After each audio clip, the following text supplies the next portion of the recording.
Selamat malam, good evening and good afternoon for the people in the Eretz Israel, definitely for Ibu Elisheva Strauss and for Mr. Basem Eid. So kita akan buka malam ini. Ini sesi yang kedua dan sesi ini adalah kerjasama antara Etz Chaim dan lembaga Basul Masail NU DKI Jakarta. Nah, ini adalah kelanjutan dan seperti yang mungkin Bapak Ibu Saudara sekalian semua yang hadir di Facebook, saya juga memberikan salam hangatnya. Shalom Aleichem, Assalamualaikum, salam sejahtera bagi kita semua, bagi seluruh umat Indonesia dan juga tentunya bagi kebaikan bagi Israel, bagi Indonesia dan bagi bangsa Palestina yang ada di Israel. Jadi kita akan segera mulai malam ini. Topik pembahasan kita adalah penghambat solusi perdamaian antara Israel dan Palestina. Oke, dan bersama dengan kita sudah ada seperti biasa para panelis kita, yaitu ada Kiai Haji Mukti Ali Kusairi yang beliau adalah Ketua LBM PWNU. Selamat malam, Assalamualaikum Yai. Ya, dan bersama kita juga ada, baik, bersama kita juga ada peserta tetap kita juga Pak Kiai Haji Zainul Ma'arif. Selamat malam, Assalamualaikum Pak Zain. Waalaikumsalam. Shalom. Ya, shalom. Oke, bersama kita juga ada Kiai Saifullah, Kiai Haji Saifullah, juga bersama dengan kita dari LBM PWNU. Assalamualaikum, selamat malam Kiai. Ya, baik. Oke, dan tentunya ada Ibu Abigail Wiryatmaja yang akan membantu kita menerjemahkan. Selamat malam, shalom. Dan juga seperti pendiri Etz Chaim yaitu Ibu Elisheva Strauss bersama dengan kita juga. Nah, untuk berikutnya untuk mempersingkat waktu kita akan mendengarkan sedikit saja kata sambutan dari Kiai Mukti. Sedikit Pak Kiai, monggo silakan. Setelah itu nanti saya akan berikan kepada Ibu Elisheva Strauss terkait dengan acara malam ini. Saya mulai dulu ya. Ya, monggo. Sorry. Ibunda, saya monggo. Pak Mukti dulu. Kiai Mukti dulu, iya. Oke, baik, silahkan. Silakan Pak Mukti. Oh, saya dulu ya? Ya, nggak apa-apa, Yai. Ya, baik. Assalamualaikum warahmatullahi wabarakatuh. Salam, Om Swastiastu, Namo Buddhaya, salam kebajikan. Alhamdulillah, puji Tuhan, puji Hashem, yang telah memberikan ridho, kesempatan emas bagi kita untuk membicarakan, mendiskusikan sesuatu yang sangat penting bagi umat manusia secara umum, khususnya bagi masyarakat Israel, masyarakat Palestina, dan Indonesia.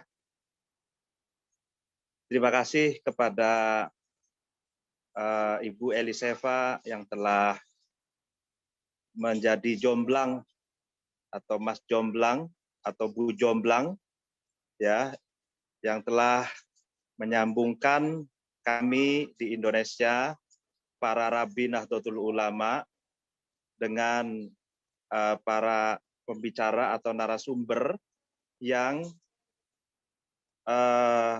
sikoh itu dapat dipercaya dan melihat secara langsung apa yang telah terjadi di Israel dan Palestina. Harapannya adalah dengan mendapatkan informasi dari Syekh Basem Eid, kita bisa mendapatkan informasi yang valid, mendapatkan kabar yang tidak reduktif, informasi yang tidak hoax, informasi yang dapat dipercaya. Sehingga dengan informasi yang baik itu, informasi yang valid itu, kami yang ada di Indonesia bisa mendapatkan tabayun, klarifikasi tentang berbagai informasi yang sebenarnya terjadi di Israel dan Palestina. Tentu saja sesungguhnya Lembaga Basu Masail PWNU Nahdlatul Ulama DKI Jakarta berkomitmen untuk berkontribusi dalam menciptakan perdamaian dunia, khususnya perdamaian Israel dan Palestina. Sebetulnya misi perdamaian ini sudah lama disuarakan oleh para senior Nahdlatul Ulama. Kita kenal Mendiang atau almarhum Gus Dur, dan bahkan ada grup musik Qosidahan dari yang lahir dari Nahdlatul Ulama. Itu grup musik itu namanya Nasidaria yang ada di Semarang, Jawa Tengah. Itu juga salah satu lagunya itu menyuarakan perdamaian Israel Palestina melalui lagu, melalui musik, melalui qosidahan. Di antaranya, kalau boleh saya kutipkan, bunyinya itu begini. Damailah wahai umat, sebentar, ini ada apa namanya pujian jadi kurang konsentrasi. Gini. Damailah hai umat Yahudi, ingatlah petunjuk Allah dalam kitab suci Taurat. Damailah hai umat Nasrani, ingatlah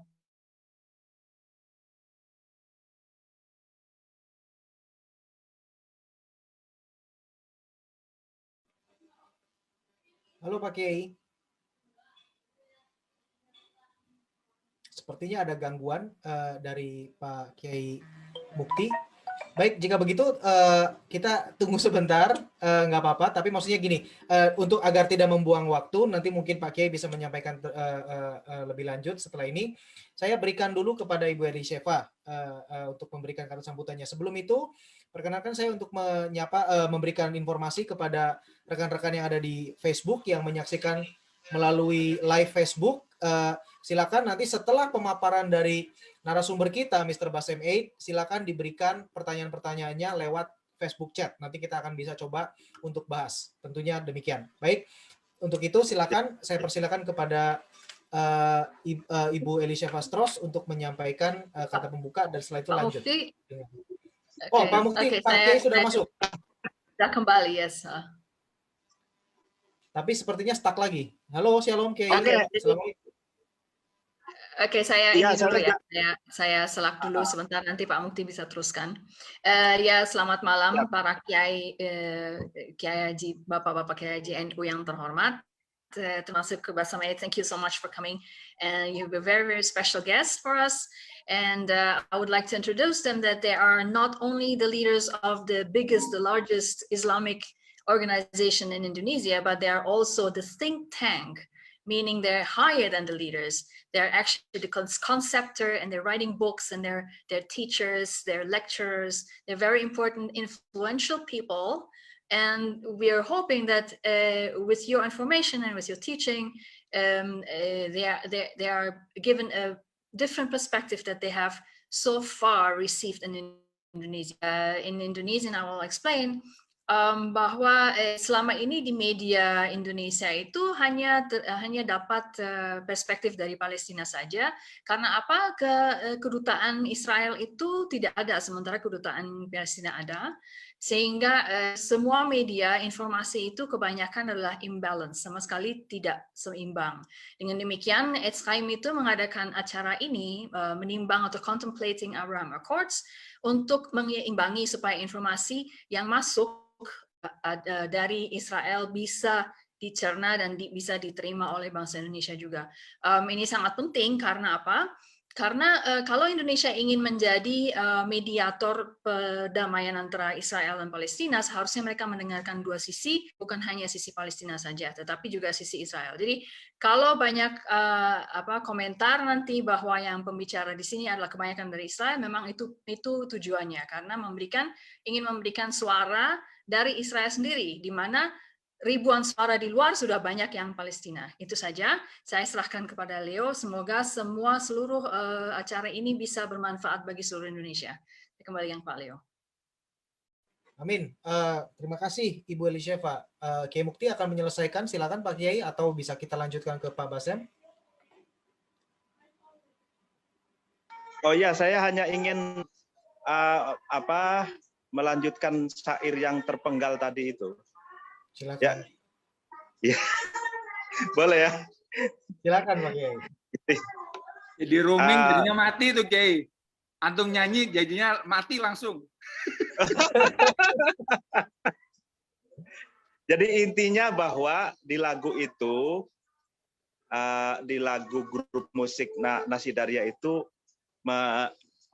menyuarakan agar kaum Yahudi, Nasrani, Islam yang ada di Israel dan Palestina itu harus berdamai, karena perdamaian itu adalah anjuran dan kewajiban agama yang ada di dalam kitab Taurat, di dalam kitab Injil, dan di dalam kitab Al-Quran. Dan ketiga kitab ini adalah kitab suci, muqaddas, yang diturunkan oleh Allah. Injil Taurat kepada Nabi Musa, Injil kepada Nabi Isa, dan Al-Quran kepada Nabi Muhammad.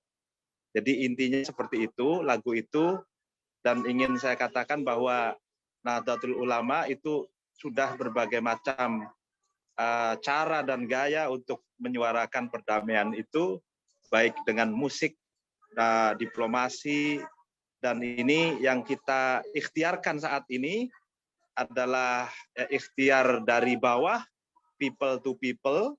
Jadi masyarakat, ya kita mewakili masyarakat yang ada di grassroots, karena saya sudah pernah cerita ke Ibu Elisheva bahwa Nahdlatul Ulama itu memiliki massa 49,5% dari jumlah penduduk Indonesia. Jadi Indonesia itu 270 juta jiwa, berarti separohnya itu adalah anggota kami, yaitu Nahdlatul Ulama, sangat besar. Jadi ormas Islam yang terbesar sedunia adalah Nahdlatul Ulama.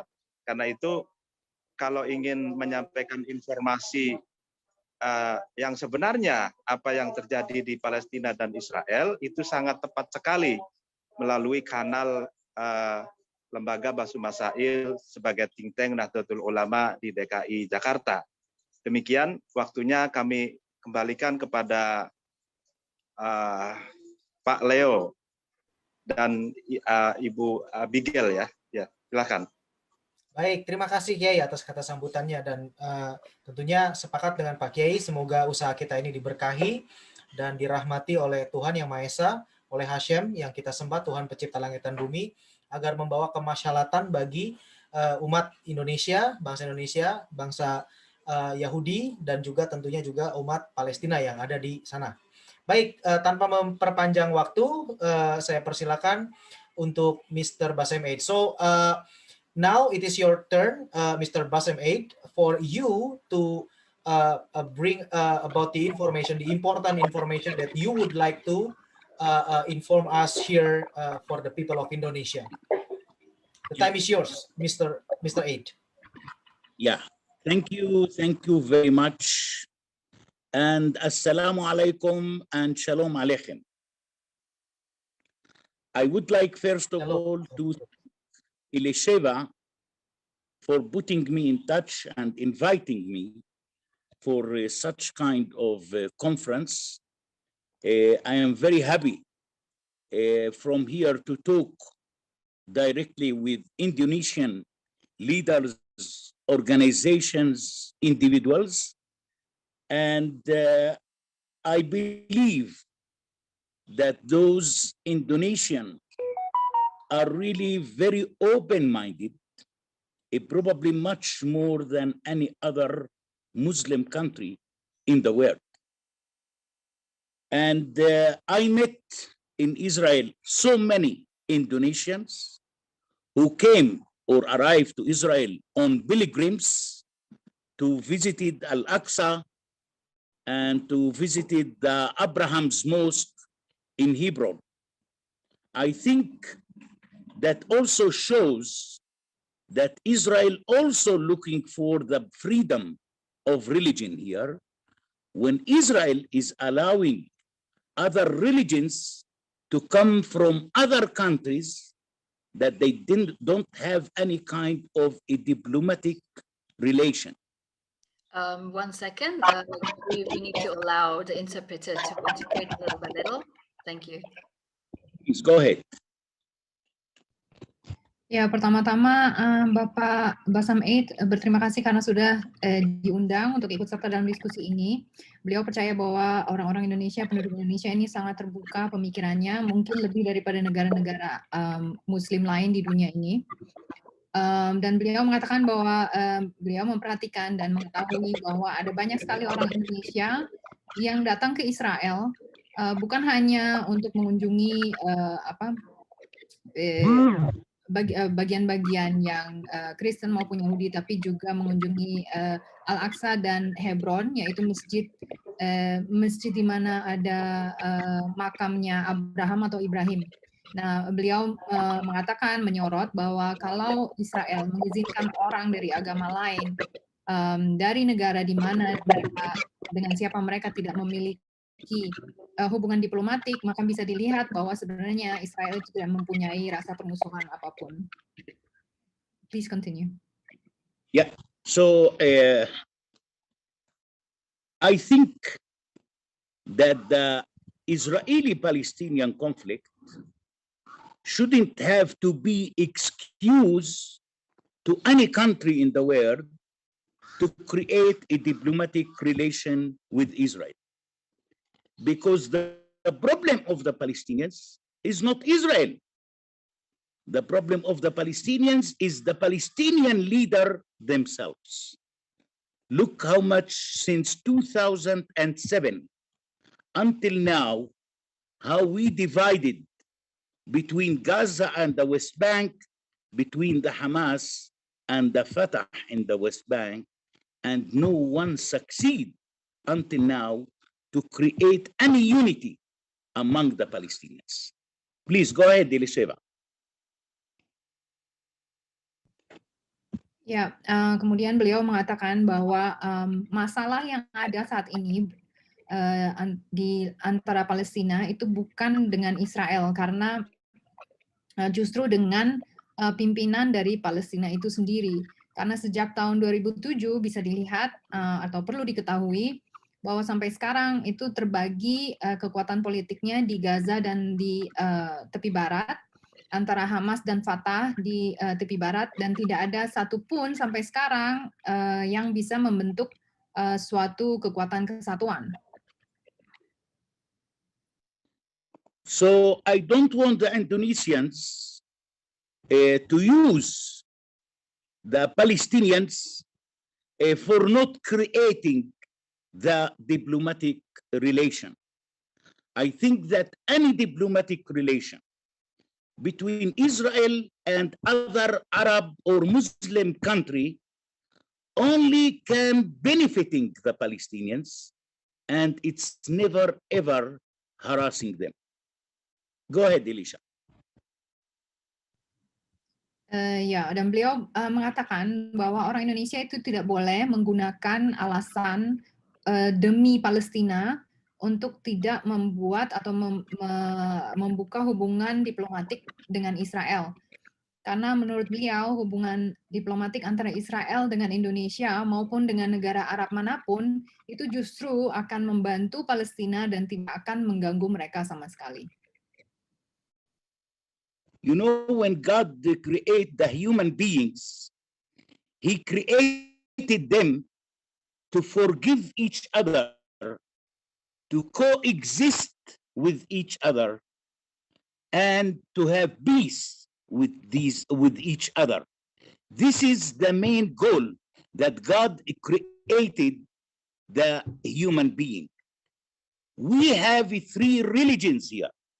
We have Islam, we have Christianity, we have Judaism. The Muslims couldn't deny the Judaism or the Christianity. The Muslim couldn't deny the Bible or the Torah, which came from God to the Christians and to the Jewish, like the Quran came for the Muslims.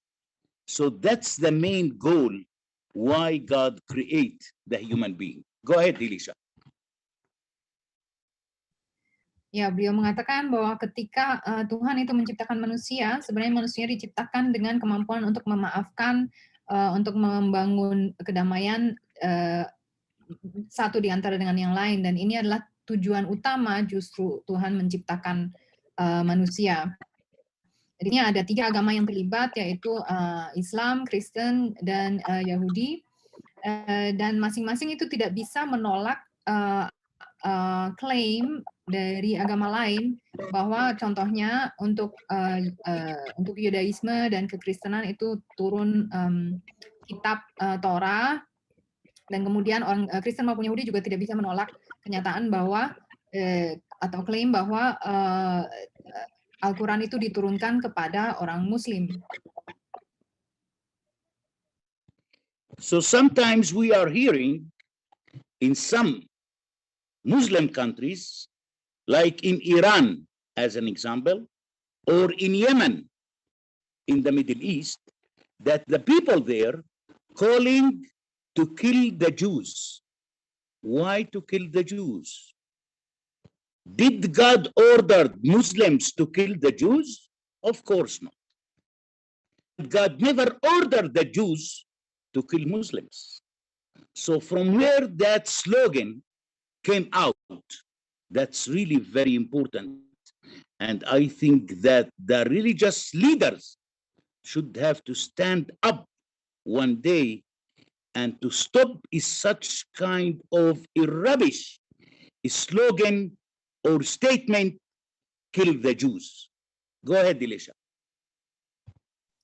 Ya, beliau mengatakan bahwa kita kadang-kadang mendengar misalnya di Iran atau di Yemen, di Timur Tengah, mereka itu banyak yang berkampanye untuk membunuh orang-orang Yahudi. Kenapa? Apakah Tuhan yang suruh? Tentu saja tidak. Beliau mengatakan bahwa Tuhan tidak pernah menyuruh, Tuhan pun tidak pernah menyuruh orang Yahudi membunuh orang Muslim. Jadi dari mana slogan itu keluar? Sebenarnya pimpinan negara atau pimpinan-pimpinan di masyarakat lah yang harus bangkit dan menghentikan kampanye yang memanggil untuk membunuh orang lain.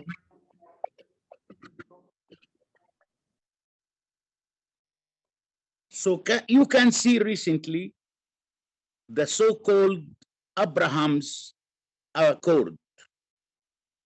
I think that Prophet Abraham deserves such name on such accord, because at the end, all of us related to Abraham as a father. So I want to thank the Americans who named this accord on behalf of Father Abraham. Go ahead, Elisha. Akhir-akhir ini kita tahu bahwa ada perjanjian yang sudah terbentuk antara negara-negara yang dinamakan dengan Abraham Accord atau Perjanjian Abraham.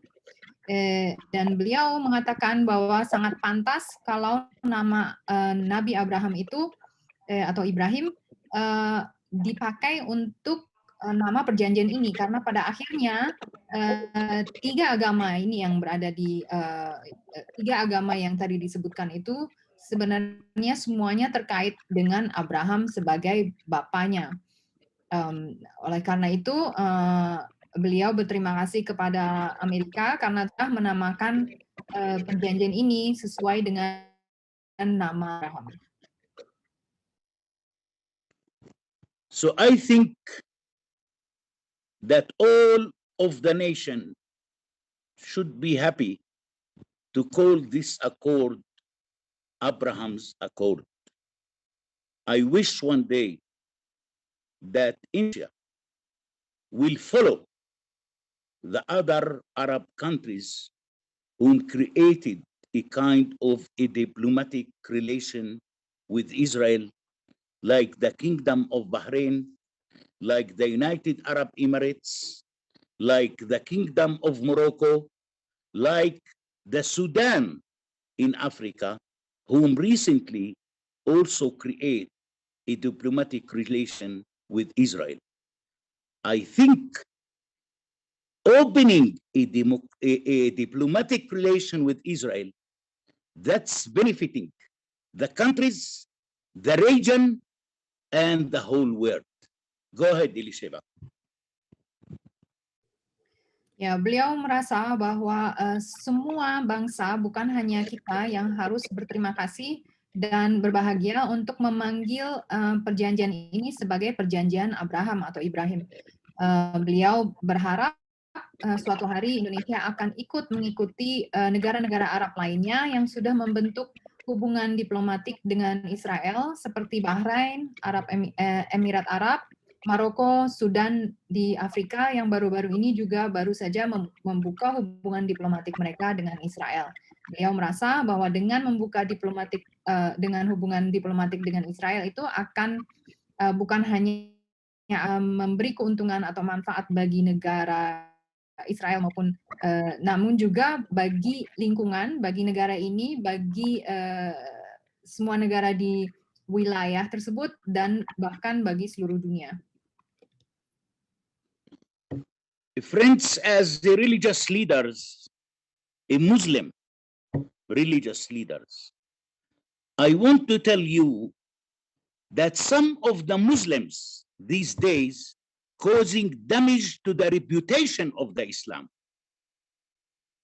When we are talking about ISIS as an example, the most terrorist Muslim organization in the world, I think that those people cause a huge damage to the reputation of the Islam. And this is the moment that the Muslim leaders should have to stand up to protect the reputation of the Islam. The Islam never ever call for killing of children or women or any innocent person on this earth. So it is the time right now to stand up to protect the Islam from such terrorist Muslims who caused a huge damage to the reputation of the Islam. Go ahead, Elisheva. Beliau mengatakan sebagai pimpinan agama Islam, beberapa orang Muslim akhir-akhir ini menyebabkan kerusakan terhadap reputasi Islam. Kalau kita berbicara tentang ISIS sebagai suatu contoh, yaitu organisasi yang paling menyebarkan terorisme di dunia ini, orang-orang ini benar-benar menghancurkan reputasi dari Islam. Dan ini adalah saatnya pimpinan-pimpinan Muslim di seluruh dunia itu harus berdiri untuk melindungi reputasi Islam. Islam tidak pernah memanggil atau mendorong pembunuhan anak-anak maupun wanita maupun siapapun yang tidak bersalah di dunia ini. Jadi ini waktunya untuk berdiri dan melindungi Islam dari orang-orang seperti teroris yang menyebabkan kerusakan terhadap reputasi Islam. I want to tell you that the Palestinians these days are living under the Israelis. Their situation is much better than the other Palestinians who are living under any other Arab country. I sometimes, some people and told me that every morning we are waking up and thanking God twice.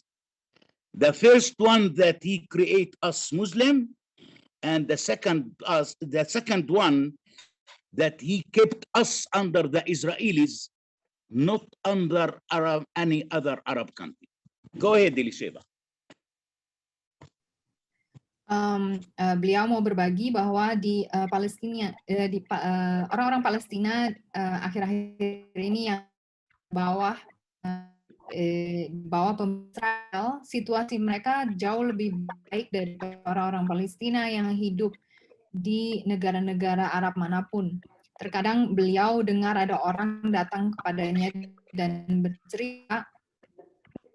bercerita bahwa setiap pagi mereka bangun dan mengucapkan dua jenis ucapan terima kasih kepada Tuhan.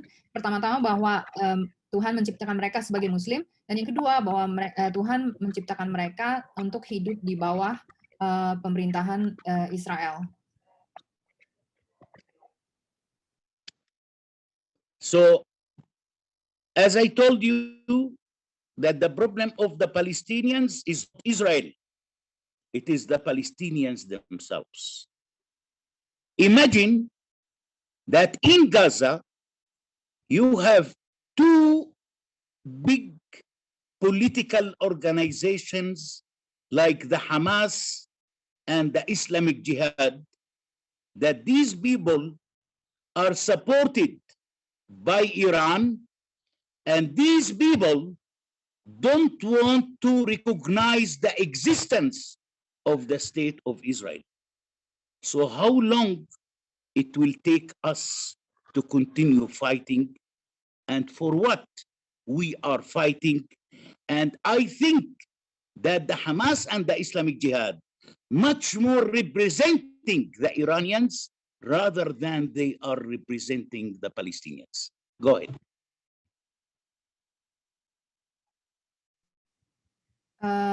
Sebagaimana yang sudah disebutkan oleh Bapak Basam Eid sebelumnya, bahwa permasalahan di dalam hal ini bukanlah terletak pada Israel, tapi kepada orang Palestina itu sendiri. Bayangkan bahwa di Gaza itu ada dua organisasi politik terbesar seperti Hamas dan Islamic Jihad yang didukung oleh Iran, dan mereka tidak mau mengakui Israel sebagai suatu negara. Jadi mau berapa lama lagi mereka harus terus berjuang, dan untuk apa mereka harus terus berjuang? Dan beliau berpikir bahwa Hamas dan Islamic Jihad itu justru merupakan suatu perwakilan yang lebih mewakili Iran, pemikiran Iran daripada orang Palestina itu sendiri.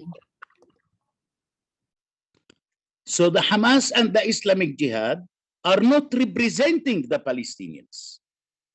I think that they are using the Palestinians and using the Palestinian cause to implement the foreign policy of Iran in the Middle East.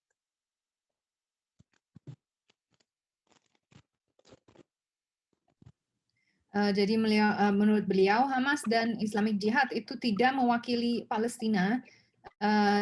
Justru beliau berpikir bahwa mereka justru memanfaatkan, mendompleng Palestina dan perjuangan Palestina untuk melaksanakan kebijakan luar negeri dari Iran di Timur Tengah. So this is one of the major problem here, and this is why the Israeli-Palestinian conflict is not going to be unsolvable. It's going to be unsolvable conflict until the Palestinians will be united, until the Palestinians will come with a special political agenda.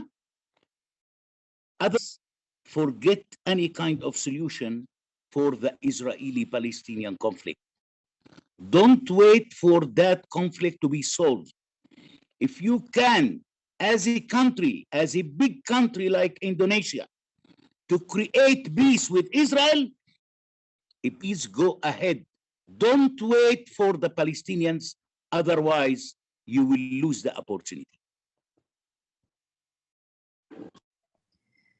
Jadi inilah masalah terbesar yang terjadi di Palestina, dan inilah kenapa konflik antara Israel dan Palestina akan sulit untuk diatasi atau diselesaikan sampai Palestina itu bisa bersatu dan sampai Palestina itu bisa sepakat dengan satu agenda politik. Kalau tidak demikian, maka boleh lupakan saja mau menemukan sebuah solusi untuk konflik Israel-Palestina. Jadi jangan tunggu konflik untuk selesai. Kalau bisa, sebagai suatu negara sebesar Indonesia, kalau bisa ciptakanlah damai itu dengan Israel, dan jangan tunggu Palestina, kalau tidak bisa ketinggalan kereta. I am a person who believes that any country around the world, if it is an Arab country or a Muslim country, who create peace with Israel, they might help the Palestinians, and these countries can be the bridge of the solution of the Israeli-Palestinian conflict. Beliau percaya bahwa negara manapun di seluruh dunia, baik itu Arab maupun negara Muslim yang membuat yang membuka perdamaian dengan Israel, maka mereka justru akan membantu Palestina, dan negara ini dapat menjadi negara yang yang berdamai dengan Israel, dapat menjadi jembatan dan solusi dari konflik Israel dengan Palestina. Look to the situation in Gaza after Israel withdrawal from Gaza in 2005. The Hamas imposed 3 wars on the Gaza Strip. Thousands of people has been killed. Thousands of houses has been destroyed. Why we need that? What we achieved from that? People are starving in the Gaza Strip, and the Hamas leaders are one of the most corrupt leaders around the world. They are receiving from Qatar in the Gulf $13 million a month. No $1 has been spent on the people of Gaza. So which kind of a leadership is this?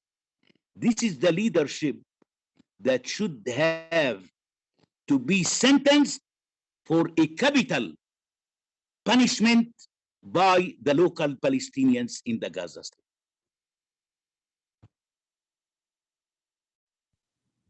Melihat situasi di Gaza sesudah Israel itu keluar di tahun 2005, Hamas menyebabkan atau memicu 3 perang di Gaza, di mana ribuan orang terbunuh dan ratusan rumah rusak dan dihancurkan. Dan apa yang tercapai? Tidak ada yang dicapai. Semua orang-orang di sana justru kelaparan. Dan pemimpin-pemimpin di Hamas adalah salah satu pemimpin negara yang paling korup di dunia ini. Mereka menerima $13 juta per bulannya, dan tidak satu peser pun dikeluarkan atau dihabiskan untuk masyarakat di Gaza. Pimpinan macam apa ini? Dan ini adalah jenis pimpinan atau jenis pemerintahan yang harus menerima hukuman mati oleh masyarakat di lokal di Palestina sendiri.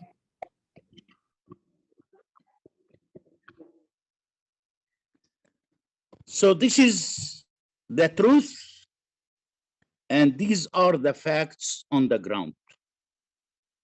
I want to hope and to wish that Indonesia will be involved very soon between the Israelis and the Palestinians. And I am a person who believes that Indonesia is a strong country. Please go ahead. If you want really to help the Palestinians, you should have to create a diplomatic relation with Israel. Israel is helping the region. Israel never ever caused any problems. Israel became one of the strongest countries around the world in high tech and in security. And this is what the world really needs. We need high tech and security in terms to save our people, our nations, our children, and the whole humanity around the world.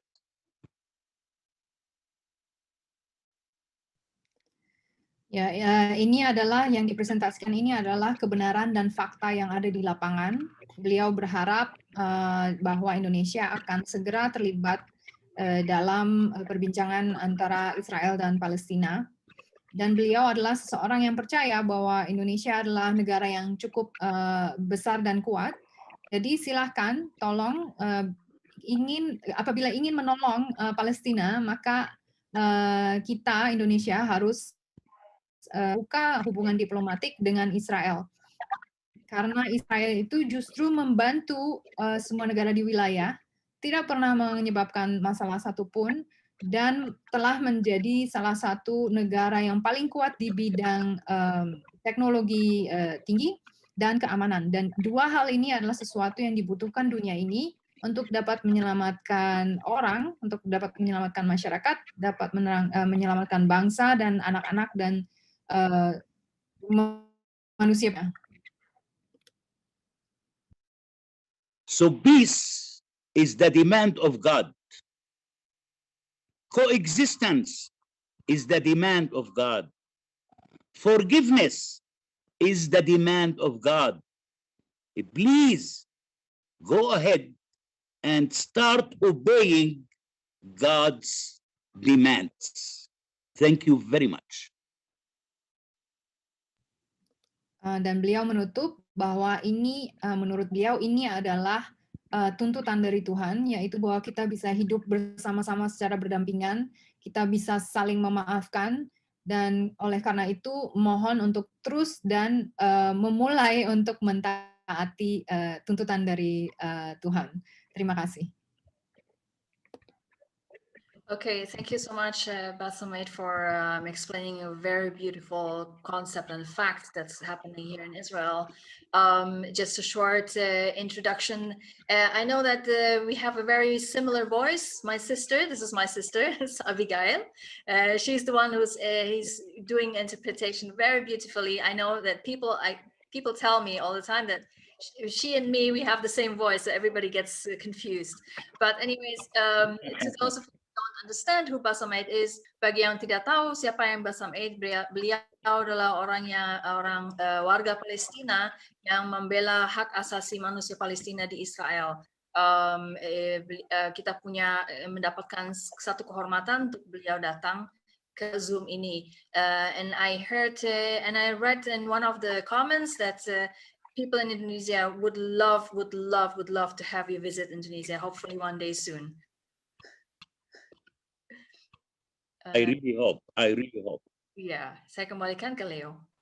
Again, thank you so much, Mr. Basamait, and definitely the undistorted information is really needed here in our country, which is far away from what happened in Israel. So, just to conclude and to sharpen the point, allow me to ask two questions. First, if you may summarize in maybe one or two words, what will be the problem, the really problem that caused the Israeli and Palestinian peace become stuck?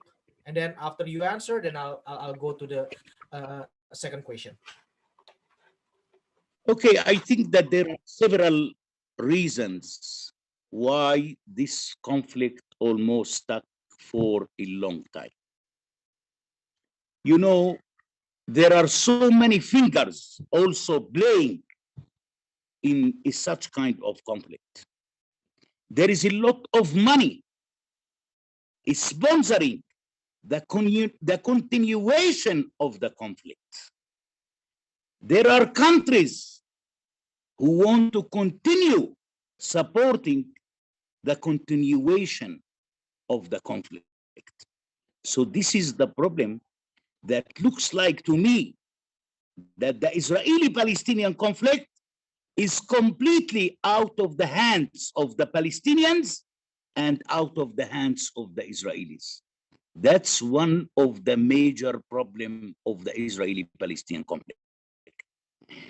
When the Israelis and the Palestinians will wake up and take into their hands the conflict, I am sure that in a very short period, it could be solved.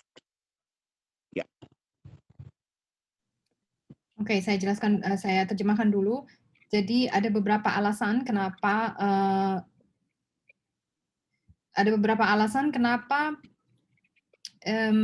proses perdamaian antara Israel dan Palestina itu berhenti atau mandek.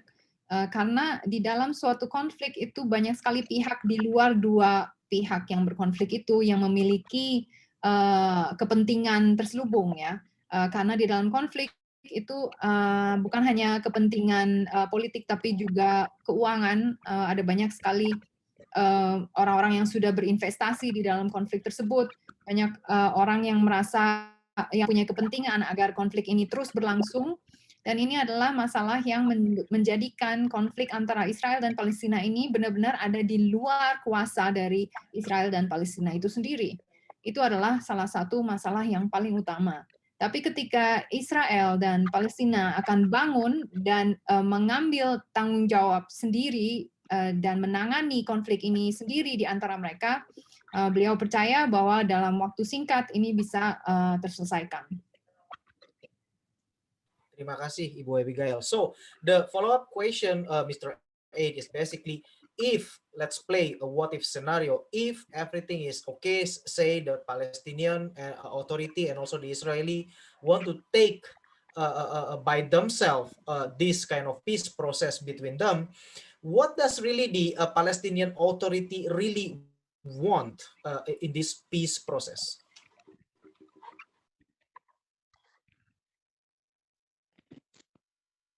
See, I didn't see that the climate is ready for end of peace right now. I want to remind you, in 1999, when the former Israeli Prime Minister Ehud Barak met with Yasser Arafat in Washington, and the Israeli Prime Minister in that time, Ehud Barak, suggested to Yasser Arafat to give the Palestinians 92% of the West Bank and the Gaza Strip and East Jerusalem. Mm-hmm. And that deal has been rejected by the Palestinians. What really the Palestinians are waiting for, I have no idea.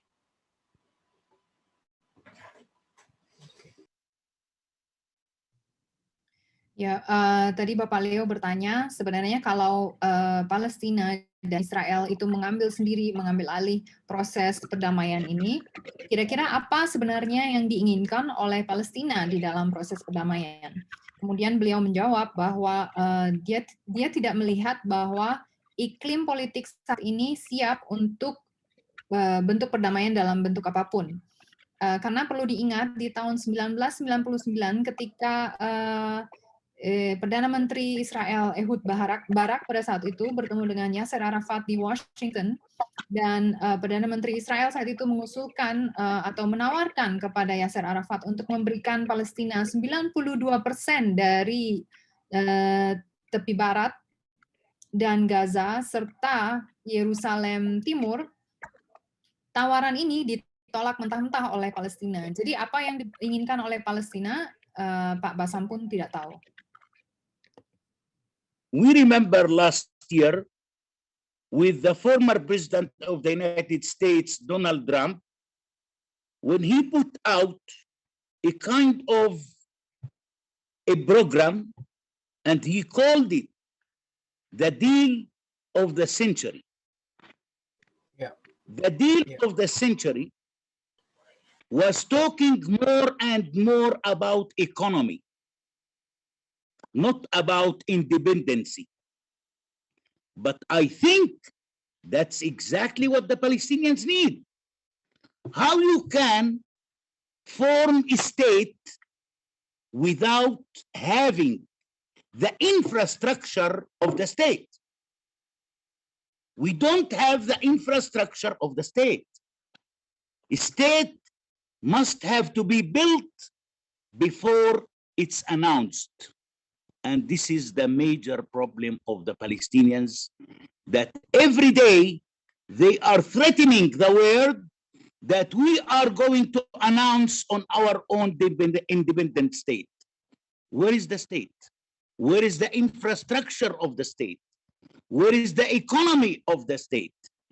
So we need to start building it before we are demanding it. That's all. Fair point. Kemudian beliau melanjutkan bahwa kita ingat bahwa tahun lalu dengan mantan Presiden Donald Trump, di mana mereka menawarkan sebuah program yang dikatakan deal of the century atau penawaran abad ini, yang lebih berbicara mengenai ekonomi, bukan tentang kemerdekaan. Tapi beliau berpikir bahwa justru itu memang yang dibutuhkan oleh Palestina, yaitu ekonomi. Karena bagaimana caranya bisa membentuk suatu negara tanpa memiliki infrastruktur dari negara tersebut. Palestina itu tidak memiliki infrastruktur dari sebuah negara. Jadi sebuah negara itu harus dibangun sebelum diumumkan sebagai suatu negara. Dan ini adalah suatu masalah yang besar, yang di mana Palestina itu setiap hari seperti mengancam dunia bahwa mereka akan mengumumkan sendiri kemerdekaan mereka. Tapi kalau dilihat di mana negara tersebut dan di mana infrastruktur dan ekonominya, itu adalah sesuatu yang harus dibangun terlebih dahulu sebelum kita menuntut kemerdekaan tersebut. Thank you for a very clear answer from you, Mr. Bassem Eid. Now, I would like to over to the panelists over here, the one with together with us from the Nahdlatul Ulama, the one that was introduced before. Jadi sekarang tiba saatnya buat para kiai sekalian dari yang terhormat dari lembaga Basul Masail Nahdlatul Ulama, jika ada yang ingin mengajukan pertanyaan atau ingin menanggapi, silakan. Monggo, Pak Kiai. Siapa dulu nih?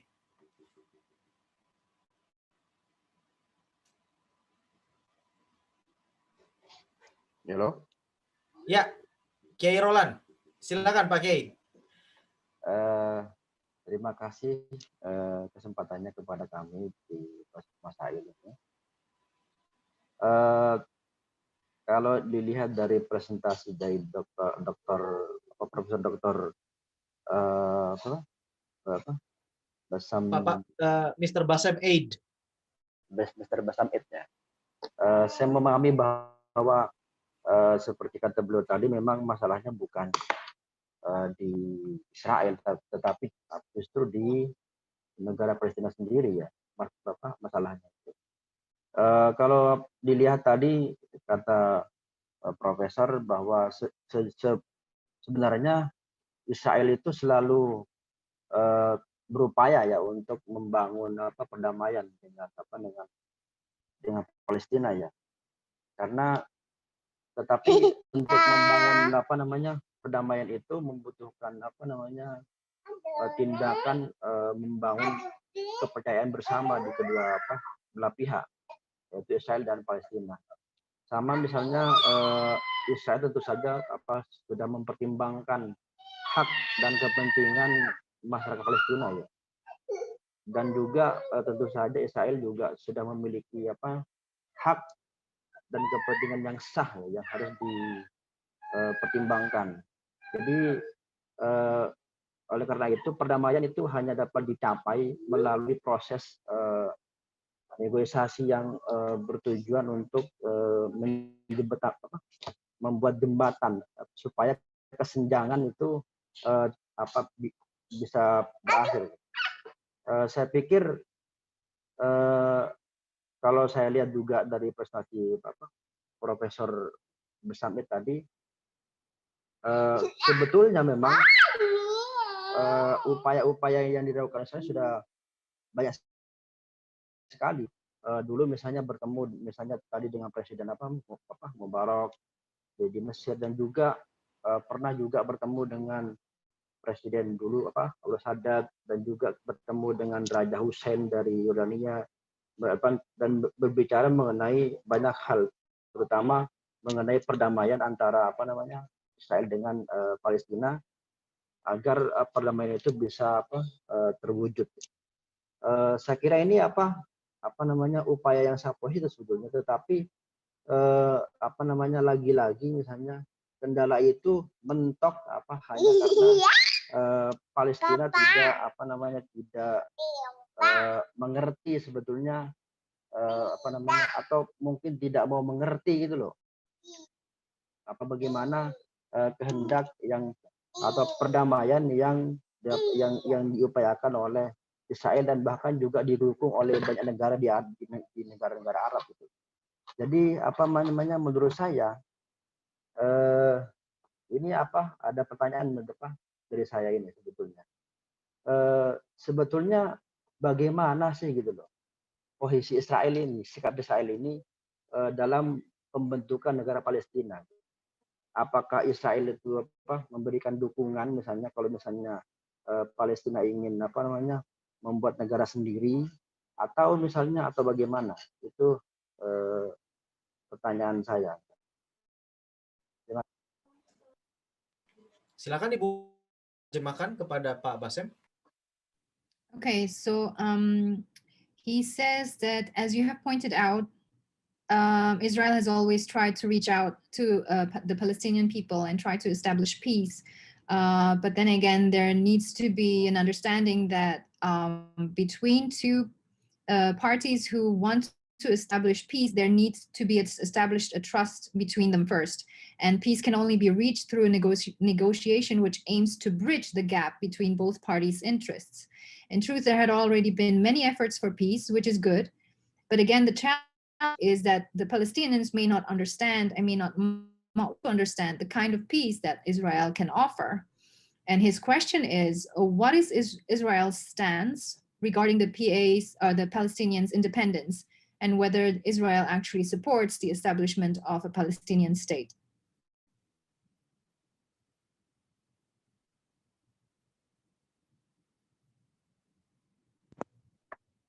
The problem is, again, not Israel.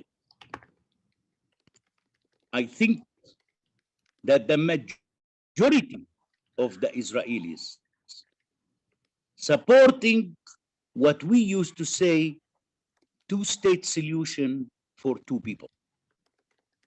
But the problem here is not the two-state solution that the world is demanding. The problem is that the Palestinians are demanding a three-state solution for two people.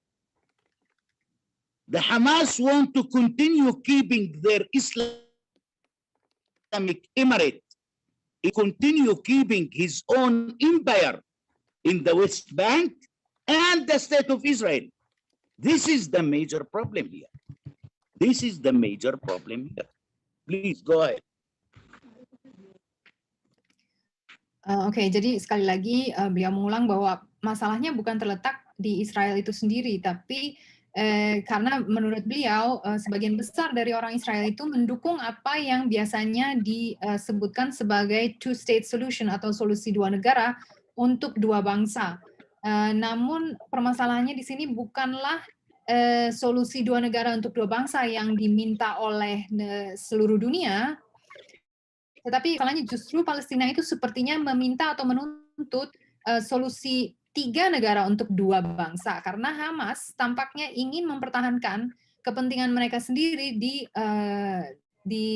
tepi barat dan di Israel. Dan ini adalah salah satu permasalahan yang terbesar. If you will look today, every day, rockets falling from Gaza Strip to the south of Israel. If you continue shooting rockets every day, which kind of peace you really want to achieve with Israel? I think that the Palestinians failed to prove to the Israelis that they want to live with Israel in peace.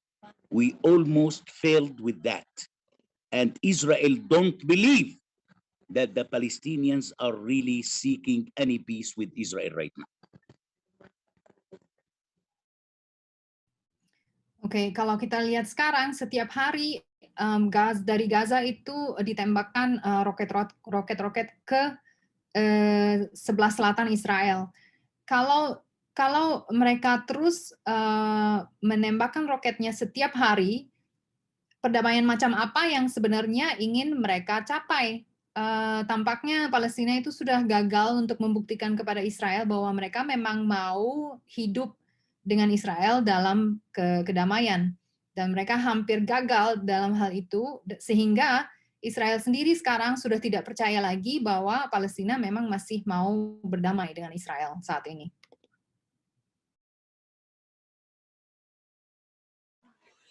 Baik, demikian jawabannya Pak Kiai Roland. Oke, saya beralih kepada para kiai yang lain. Mungkin tadi sempat terputus. Kiai Zen, silakan Kiai Zen. Kiai Mukti rupanya juga terputus nih. Mungkin beliau nanti akan bisa bergabung kembali. Sekarang Kiai Zen dulu. Monggo Pak Kiai. Shalom. Shalom.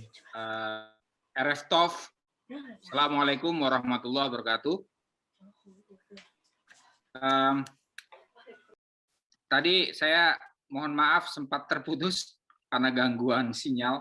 Tapi alhamdulillah Bisni Hashim ya bisa nyambung kembali.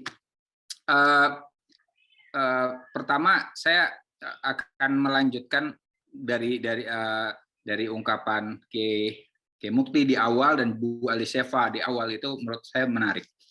Kiai Mukti Ali tadi mengungkapkan bahwa salah satu ajaran utama Islam adalah peace, ya, kedamaian. Maka kemudian seyogyanya umat Islam, minimal dalam hal ini umat Islam Indonesia yang mayoritas di dunia, itu mendorong adanya perdamaian antara Palestina dan Israel. Itu satu pertama.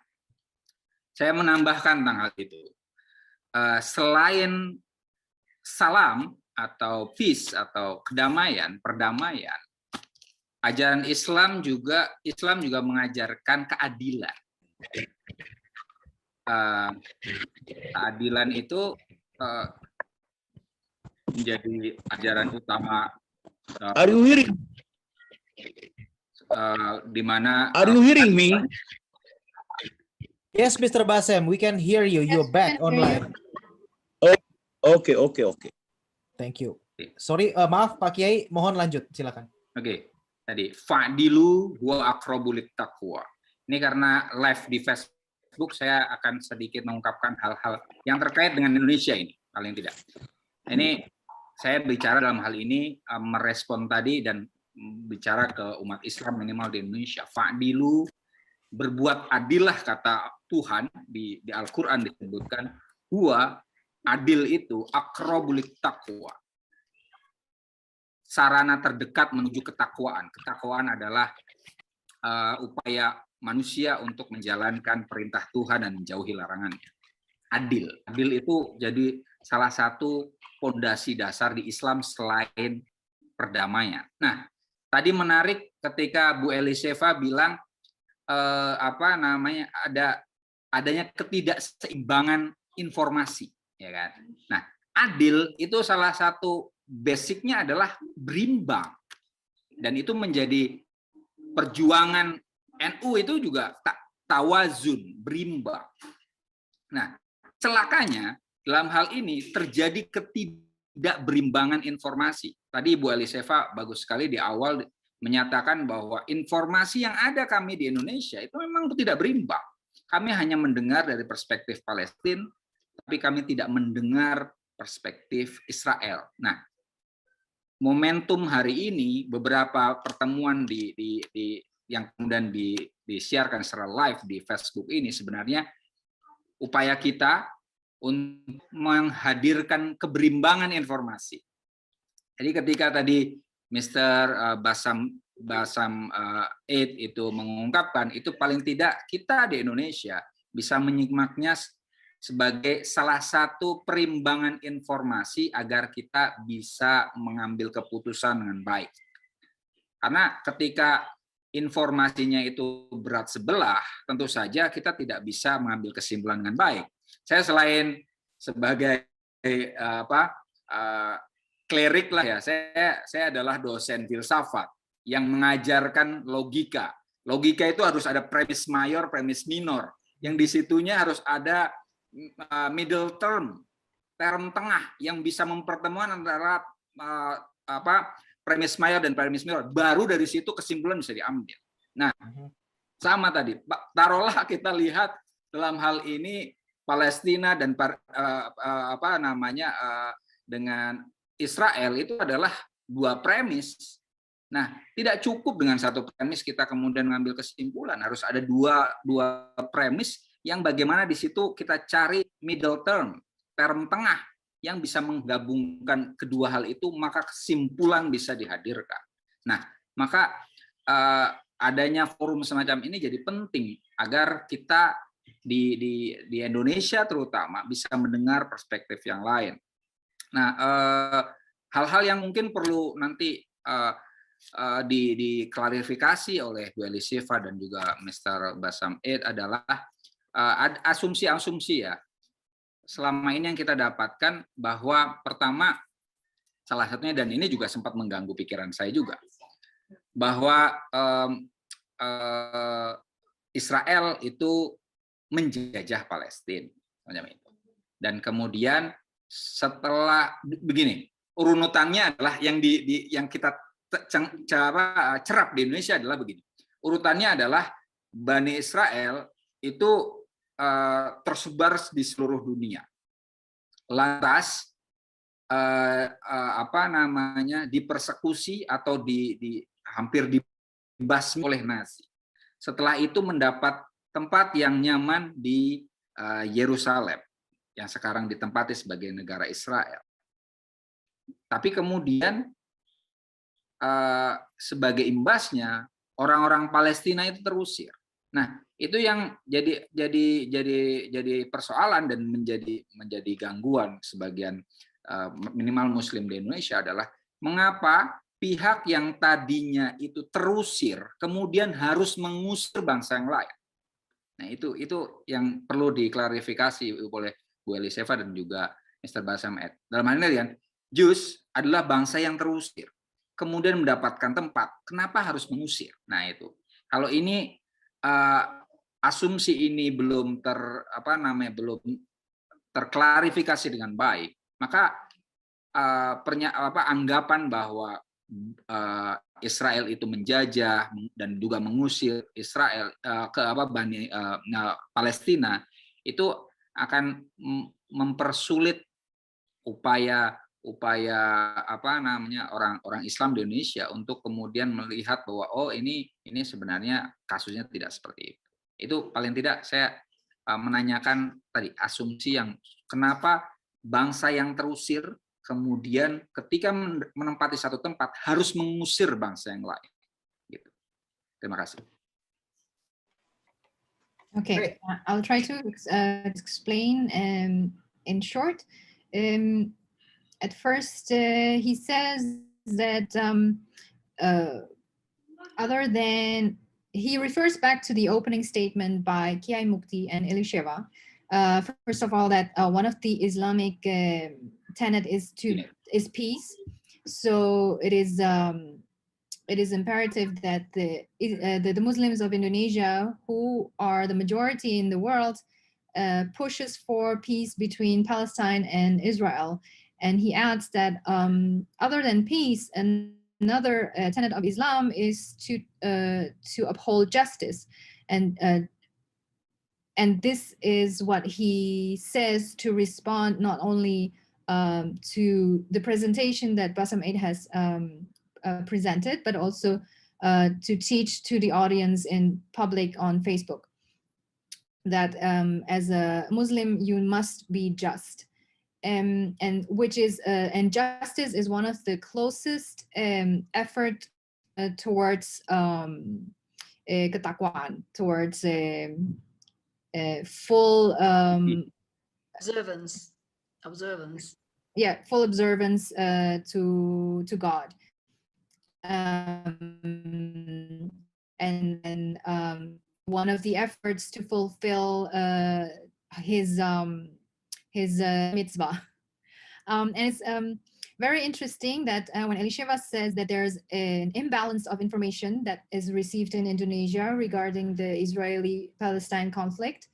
And one of the way of being just is to hear both sides of the story. And this is something that Indonesians do not have. They do not have both sides of the stories. They've only ever heard the version of the Palestine. And when Bassam Eid expresses, it is important for Indonesia to know both information that in order to be able to come to a conclusion and properly, this is something very very important. And he says that one more thing that needs to be clarified at this point for Indonesians, for the Muslims in Indonesia to actually open their minds and understand from a proper perspective is what they assume or what they understand so far is that at first Israel, as in the ancient Israelites, were spread across the world, and then they were persecuted by and almost extinguished by the Nazis. And they then were given a place to live in Jerusalem and its area in Israel, or formerly known as Palestine. And then as a result of them moving in, the Palestinians are kicked out.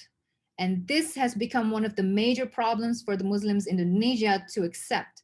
Why would a country that was originally expelled from Europe would then move to another place and expel another country that was already there? If this assumption is not clarified, it will be very difficult for people in Indonesia, especially the Muslims, to see this problem clear-headedly. Thank you, Ms. Abigail.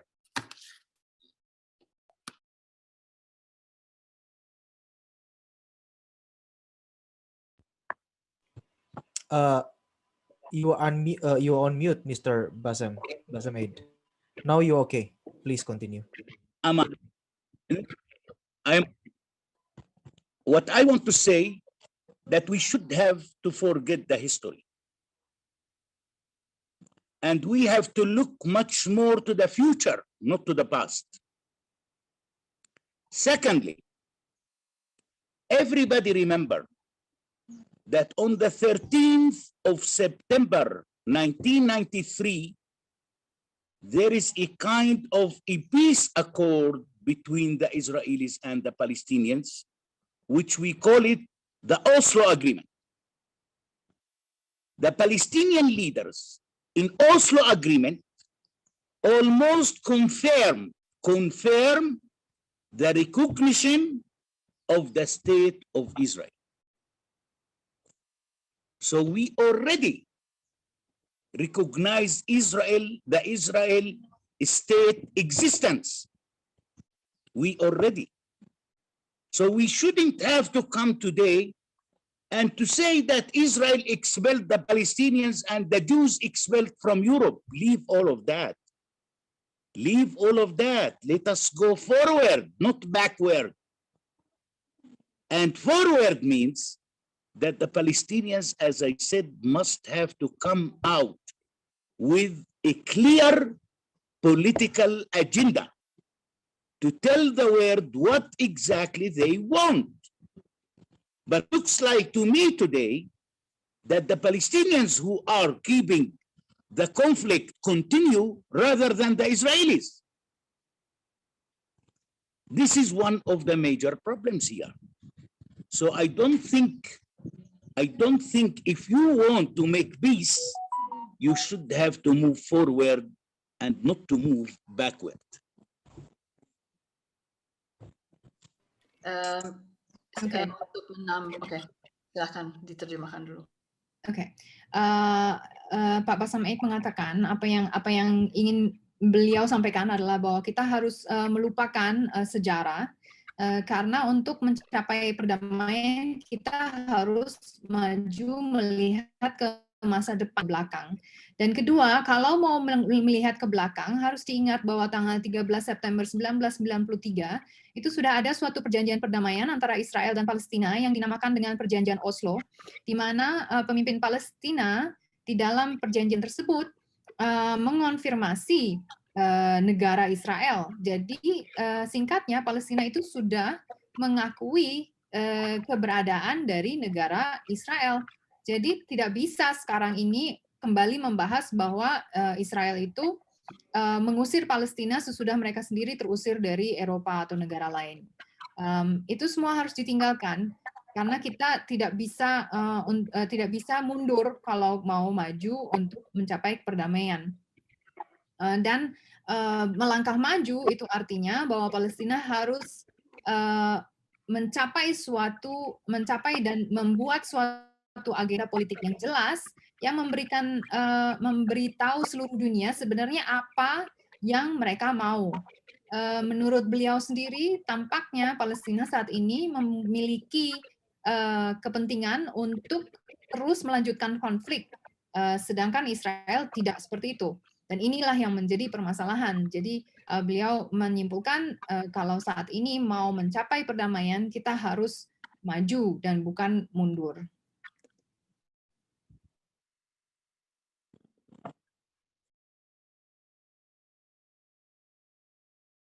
Oke, Ibu Elisheva, silakan. Tadi ada yang mau ditambahkan? Okay. Ibu Elisheva masih on mute. Iya. Oke, saya hanya mau menambahkan karena pertanyaan juga pada saya mau menceritakan satu sejarah di tempat saya tinggal ini. Saya tinggal di Yerusalem di daerah yang namanya German Colony atau Hamoshava HaGermanit. Ini ada satu sejarah di mana orang-orang Jerman sebelum tahun 1948 itu jauh sebelumnya, di awal tahun 1900-an orang Jerman datang ke sini untuk membangun sebuah komunitas. Mereka itu orang-orang Kristen. Belakangan karena Perang Dunia Kedua dan seterusnya, akhirnya Hitler kalah, itu mereka keluar dari Israel dan semua rumah-rumah ini kosong sama sekali. Ketika rumah ini kosong, jalan utama rumah di daerah sini, yaitu Emek Refaim, disebut dengan Emek Refaim, yang artinya dalam bahasa Indonesia, kalau diterjemahkan secara loose, ya secara lepas, jalan tempat jin buang anak, karena itu sepi banget gitu. Jadi itu seperti perumahan yang ditinggalkan oleh orang Jerman, kosong melompong, dan akhirnya karena dia kosong, orang-orang Arab mulai tinggal di tempat itu. Ini sebelum tahun 1948. Nah, begitu tahun 1948, Israel itu mendirikan negara Israel, mereka ditawarkan untuk tetap tinggal di bawah, bersama-sama tinggal coexist di bawah bendera Israel, tetapi orang-orang Arab ini yang tinggal di German Colony ini, di koloni Jerman tempat saya tinggal ini, di daerah saya, mereka akhirnya meninggalkan, berbondong-bondong meninggalkan, karena apa?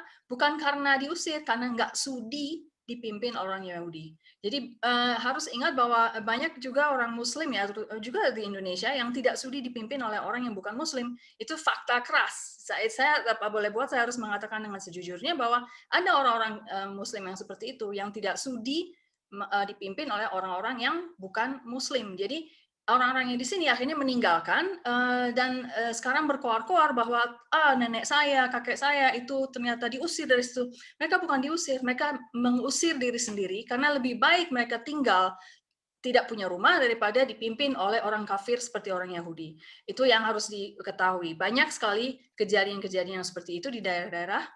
Terutama saya mau kasih tahu juga ada satu orang Arab yang akhirnya menjadi tentara IDF yang namanya Muhammad Kabie. Kalau mau cari, Pak Mukti pernah kirim video ke saya tentang dari wawancara antara satu orang Indonesia dengan Muhammad Kabie itu.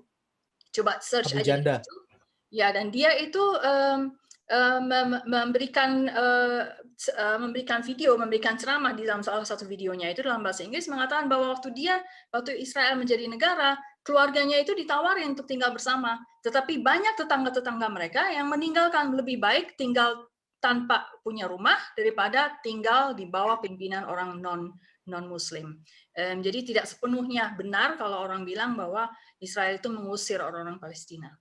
Ya, saya kembalikan kepada Leo, waktunya sangat tinggal dikit banget. Iya, waktunya cuma tinggal 8 menit ini. Terima kasih atas pertanyaannya, Pak Zainul Ma'arif.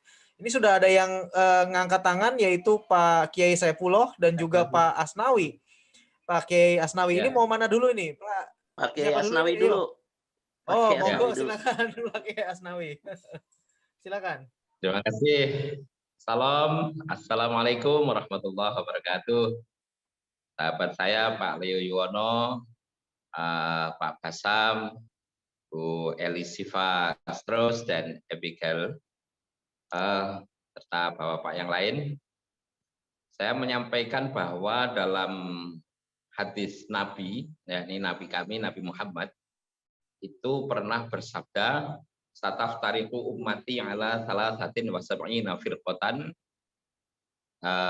kulluhum finnar illa wahidah wa hiya ahlussunnah wal jamaah." Substansi dari hadis tersebut adalah di dalam Islam itu dalam memahami agamanya sendiri terpecah belah sampai menjadi 73 sekte. Yang mana dari 73 sekte itu yang diakui sebagai ajaran orisinil mengedepankan akhlak yang dibawa oleh Rasulullah cuma satu, yakni yang disebut dengan Ahlussunnah wal Jamaah. Pun pula Nabi Muhammad juga bercerita tentang adanya berbagai macam sekte yang tumbuh di dalam internal Yahudi sendiri. Nabi Muhammad bercerita ada 71 sekte yang berkembang di dalam agama Yahudi. Jadi artinya kita perlu melakukan sebuah akselerasi supaya Islam dan Yahudi yang benar-benar menjunjung perdamaian itu lebih menggelembung ke permukaan, lebih dominan dalam hal percaturan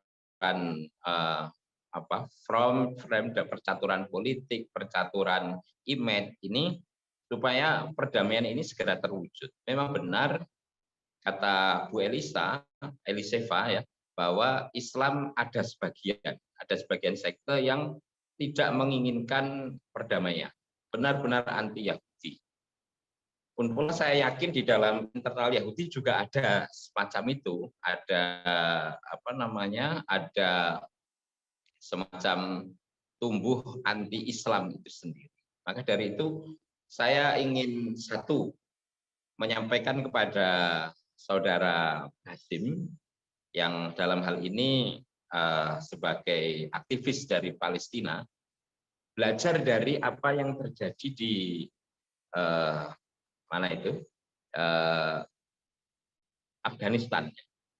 Ketika Afghanistan terjadi perpecahan, banyak sekte, banyak kelompok yang bertikai sendiri di dalam Islam. Saya menangkap Palestina juga mengalami seperti itu. Di dalam Palestina ada percekcokan, pertikaian antar Islam itu sendiri. Nah, Indonesia walaupun toh tumbuh bermacam-macam sekte, tapi beruntung sekali ada Nahdlatul Ulama. Nahdlatul Ulama punya konsep dengan nama besarnya sebagai Islam Nusantara, bisa meredam kelompok-kelompok yang anti terhadap perdamaian. Bisa menyatukan segala kepentingan yang ada di dalam elemen bangsa Indonesia itu sendiri.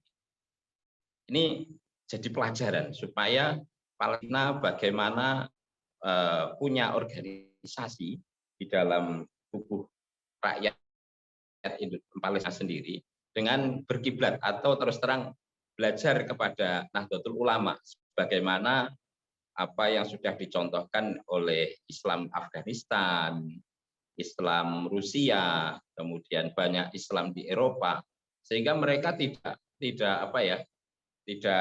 canggung untuk bergaul dengan siapapun, pun pula tidak canggung untuk bersahabat dengan Yahudi itu sendiri. Karena jujur riwayat yang benar-benar diakui akurasinya itu jelas. Nabi Muhammad mengajarkan agar Islam itu pandai bergaul untuk terus menebarkan perdamaian. Sebab Nabi Muhammad sendiri diutus untuk wa ma arsalnaka illa rahmatan lil alamin. Rahmat itu artinya perdamaian. Jelas sekali disampaikan oleh Rasulullah, oleh Nabi Muhammad. Jadi intinya dalam kesempatan ini saya mendorong satu kepada Palestina dan juga sekaligus Israel ya, untuk dari komponen yang cinta damai ini ya, punya sebuah organisasi yang rapi, seperti halnya kalau di Indonesia itu ada Nahdlatul Ulama. Kalau organisasi yang baik ini bisa dipola, bisa dikelola dengan baik, maka gerakan-gerakan yang sebenarnya jelas menginginkan adanya kapitalisme peperangan itu akhirnya bisa diantisipasi bersama. Dalam kaidah Islam itu ada bahasa al-haqqu bila nidhamin ya. Gini, al-batil bin nidhamin khairun minal haqq bi ghairi nidhamin. Gerakan-pergerakan yang sebenarnya bertujuan hal yang tidak baik, tapi terorganisir dengan baik, ya, terprogram dengan baik, itu akan bisa mengalahkan pergerakan-pergerakan yang baik, tapi tidak dikelola dengan organisasi yang baik. Nah, saya melihat para pecinta perdamaian di Palestina dan di Israel itu tidak punya hubungan yang baik, organisasi yang baik. Pun pula ulama Ahlus Sunnah di Palestina juga tidak punya organisasi yang baik, sehingga tidak ada suara yang bisa untuk didengarkan oleh Muslim yang ada di Indonesia ini. Yang muncul di permukaan, informasi-informasi di sini itu, Masya Allah, tidak ada yang baik. Jadi sekali lagi, belajar dari Nahdlatul Ulama. Nahdlatul Ulama punya Islam Nusantara yang dapat untuk mendamaikan seluruh komponen yang ada. Saya kira Palestina butuh sekali kehadiran Nahdlatul Ulama dengan pola-pola perdamaian yang baik. Pun pula Israel juga sangat butuh agar para aktivis perdamaian ini punya power yang kuat, punya persatuan yang kuat untuk mewujudkan kebersamaan niat dan cita-cita bersama, yakni perdamaian Israel-Palestina. Demikian Pak Leo, terima kasih. Baik. Terima kasih Pak Kiai. Jadi ini benar-benar nanti Indonesia bisa memberi warna buat umat Islam yang ada di Palestina ya, luar biasa sekali itu. Ibu Abigail mau diterjemahkan atau nanti diketik aja? Belum sempat saya ketik. Jadi saya I will try to give you the gist of it. He says that in Islam, as they know it, there are about 73 sects within Islam itself, and it is also known that within Judaism there are also many sects. Some say 71, what the point is that there needs to be in the grassroots level in the Palestinian state or in Palestine that there should be a grassroots-based organization such as the Nahdlatul Ulama that we have in Indonesia, which can almost be said to be the national Islam of Indonesia, where these people in Palestine should advocate for peace, and this can be, and they can learn something from the Nahdlatul Ulama of Indonesia to drive friendship, to promote peace, and to become the main voice, the dominating voice, which is for peace in Palestine. Considering that you are a human rights activist and you probably operate at the grassroots level as well, this would be something that they say would be very beneficial for Palestine as well as Israel. Okay. Mr. Aid, you are still on mute. Now I'm. Oops. Yes.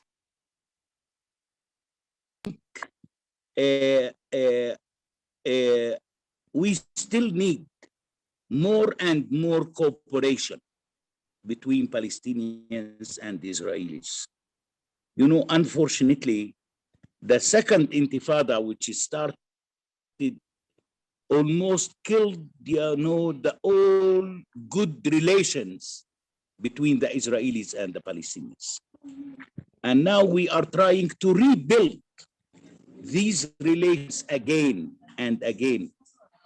And I think that the Palestinians in the meantime should have to put more and more focus how to teach peace in the schools, in the Palestinian curriculum. This is very important. I think that the Palestinian curriculum these days denying the existing of Israel. So if you are denying the existing of Israel, with whom you want to make peace? That's one of the biggest questions that we are facing right now in the Israeli-Palestinian conflict. Go ahead, please. Ya, beliau menjelaskan bahwa memang suatu kerjasama yang baik antara Palestina dan Israel itu memang harus dibentuk, karena sayang sekali sesudah terjadinya Intifada kedua di tahun 2000, bentuk hubungan yang baik dalam bentuk apapun itu sama sekali menjadi hancur. Dan sekarang itu mereka berdua, kedua pihak ini berusaha membangun kembali, dan ini selalu hancur dan dibangun kembali, hancur dan dibangun kembali. Dan beliau juga berpendapat bahwa Palestina itu sendiri harus lebih berinvestasi atau fokus bagaimana caranya mengajarkan perdamaian di sekolah-sekolah di dalam kurikulum Palestina, karena saat ini kurikulum Palestina itu justru menolak kehadiran keberadaan Israel.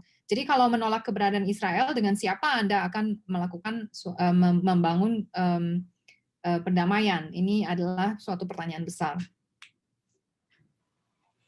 Okay, terima kasih Ibu Abigail, and it's time for Mr. Bassem Aid to leave us because we already take so much of his precious time.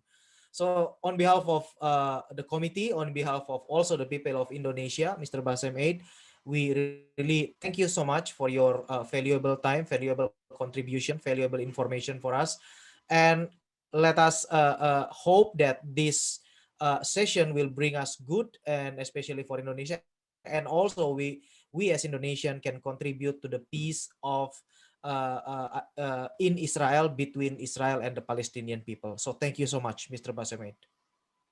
Thank you. God bless you, Bassam. You're on mute, Mr. Bassem Aid.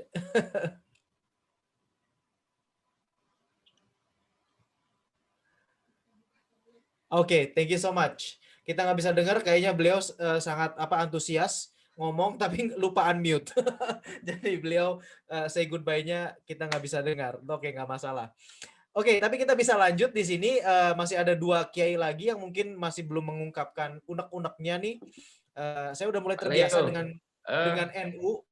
karena setiap orang harus ngomong kalau di NU, saya tahu. Ada satu pertanyaan Pak Leo, ada satu pertanyaan saja bisa nggak? Di Palestina itu boleh. ada organisasi keulamaan apa tidak? Nah, Ibu Eliseva mungkin yang bisa jawab di sini karena beliau tinggal di sana. Seperti yang Nahdlatul Ulama, setahu saya enggak ya. Nahdlatul Ulama sangat-sangat spesial karena mempayungi semua. Tapi di Palestina itu semua terpecah-pecah. Enggak ada satu organisasi yang menaungi dan mengayomi semua untuk mencoba untuk menjadikan satu. Itu yang tidak ada di sini. Dan itu saya pikir satu suggestion yang sangat-sangat baik. Yang mungkin kalau suatu saat kaum para pemimpin NU bisa datang ke sini dengan koalisi, ya, dengan koalisi Muslim Indonesia, Muslim Yahudi dan Bani Nuh untuk datang ke disampaikan kepada para pemimpin Palestina di sini, itu kayaknya satu ide yang sangat-sangat bagus gitu dan patut dicontoh gitu. Begitu. Betul. Luar biasa Pak Kiai Asnawi, itu benar-benar, makanya tadi saya bilang kan bahwa ini benar-benar kita bisa mewarnai dan kita bisa memberikan sumbangsi yang luar biasa gitu loh, pendekatan yang luar biasa dari Indonesia. Seperti mana itu Afghanistan itu bisa terwujud perdamaian setelah ulama-ulama Afghanistan bisa berkomunikasi dengan NU, saling bersilaturahim, akhirnya saling tukar pemikiran, kemudian menemukan rumusan yang jitu untuk bisa menciptakan perdamaian di daerah Afghanistan. Barangkali itu info yang bisa diserap oleh Mbak Eliseva barangkali. Ya. Oke. Terima kasih Pak Leo. Siap. Pak Kiai. Sedikit boleh. Oh, silakan Pak Zen. Iya, ada satu problem sebenarnya, yaitu tentang perasaan superior di kalangan orang Islam Arab dibandingkan dengan orang Islam non-Arab. Jadi mereka merasa karena Islam itu hadir di Arab, mereka tidak mau belajar dari umat Islam di bangsa lain. Nah, padahal dewasa ini justru Islam yang dengan prinsip-prinsip seperti tadi ya, perdamaian, keadilan, yang rahmatan lil alamin, itu justru bisa ditemukan bukan di Arab, ada di Indonesia, begitu. Nah, makanya tadi yang diungkapkan oleh Kiai Asnawi betul sekali. Afghanistan karena kurang Arab, bukan Arab ya, mau dia belajar ke Indonesia, mau dia belajar ke NU, akhirnya mereka mau untuk merangkul non Muslim semacam itu. Dan juga seharusnya nih, semoga Palestina tidak terlalu jumawa sehingga mau untuk kemudian, oh kenapa ya di Indonesia itu kita asik-asik aja tuh dengan agama apapun, relasi antara agama dengan negara udah selesai, nggak ada masalah sama sekali. Dipimpin oleh non-Muslim biasa-biasa aja, dipimpin oleh perempuan nggak ada masalah.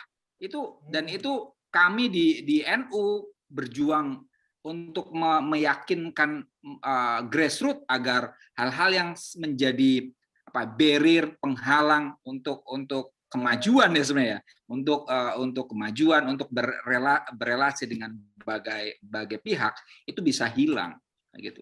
Ya semoga sih Palestina tadi yang usulan tempo hari Bu Eliseva bisa kita jalankan. Kita datang ke sana, kita cerita tentang NU gitu kan, bagaimana NU dan bangsa Indonesia, bagaimana orang bisa bersatu seperti kata Kiai Asnawi tadi, ulama-ulama yang moderat, dan kemudian orang-orang Juznya juga yang moderatnya kuat, akhirnya ketemu antara moderat-moderat, dan kemudian NU menjadi, dalam hal ini Islam Indonesia bisa menjadi contoh, maka insya Allah hal-hal yang tadi ya, konflik yang berkepanjangan itu akan jauh lebih mudah untuk diurai. Ya. Mari. Terima kasih masukan yang luar biasa Kiai Haji Zen. Dan ini antara Kiai Mukti dengan Kiai Saifullah, mau siapa dulu nih? Oh iya, itu anu Oke, Kiai dulu. Sepul enggak pakai Sepullah dulu karena sudah ngempet dari tadi. Yang Cuman Bu Eliseva tuh ngempet itu apa itu? ngempet itu bahasa Ibraninya apa ya? Nah, itu dia nahan. Nahan. Nahan. Cuman saya tadi saya mengamati saja ada titik persamaan antara Mr. Basam Ed dengan Kiai Asnawi. Titik persamaannya sama-sama rokok itu. Sama-sama ngerokok. Okay. Tadi itu biar loh orang NU itu ngerokok gitu. Nah ini Basam Ed jangan-jangan orang NU di Palestina itu. Kayak Mufti Ali nggak ngerokok dia. Kayak Mufti Ali nggak ngerokok itu. Siapa tahu Pak Kiai. Mungkin itu pendekatan bagus tuh. Pendekatan memang sengaja. Bahasa komunikasi yang bagus. Iya. Oke, silakan Pak Kiai, saya pulang dulu. Saya nanti terakhir. Terima kasih. Assalamualaikum warahmatullahi wabarakatuh. Salam. Teman-teman para kiai dan Mas Leo, Bu Eliseva dan Mbak Abigail, sedangkan Pak Basemit kan sudah meninggalkan kita. Saya hanya ingin yang menarik di NU itu, Pak Leo, itu tadi. Saya kan santrinya Kiai Asnawi dan santrinya Kiai Mukti sebenarnya. Saya itu. Nah, karena saya santrinya Kiai Asnawi, di NU itu ada tata kerama yang tidak tertulis, tapi jelas gitu. Walaupun tidak tertulis. Salah satunya apa? Apabila antara guru murid ingin berbicara, murid harus langsung ngomong, wah silahkan Pak Kiai dulu, muridnya nanti belakangan gitu. Kecuali tadi dengan Kiai Mukti, ketika Kiai Mukti silahkan Anda dulu, nah baru saya mau bicara gitu. Okay. Jadi itu tata krama segala macam itu betul-betul dipegang oleh NU walaupun tidak tertulis gitu. Luar biasa. Jadi situ sudah menginternalisasi saja gitu. Nah, sebenarnya saya ingin melihat begini, Pak Leo, Bu Eliseva dan Bu Abigail, bahwa Israel sebagai sebuah negara itu adalah sudah menjadi sebuah fakta gitu, yang tidak bisa diganggu gugat gitu. Walaupun ini adalah pendapat saya, realitasnya adalah Gus Dur pernah datang ke sana dan kemudian pernah mendapatkan semacam modal kehormatan kalau nggak salah. Terus petinggi NU Yahya Stakuf pun pernah ke sana dan berbicara dalam komunitas Yahudi. Nah, bagi saya secara fakta bahwa Israel adalah sebuah negara yang diakui gitu loh. Gitu. Walaupun tidak ada oleh kami, saya khususnya dalam ini mungkin ini pendapat pribadi, bahwa memang itu sudah tidak bisa diganggu gugat bahwa Israel memang ada gitu kan. Apalagi gitu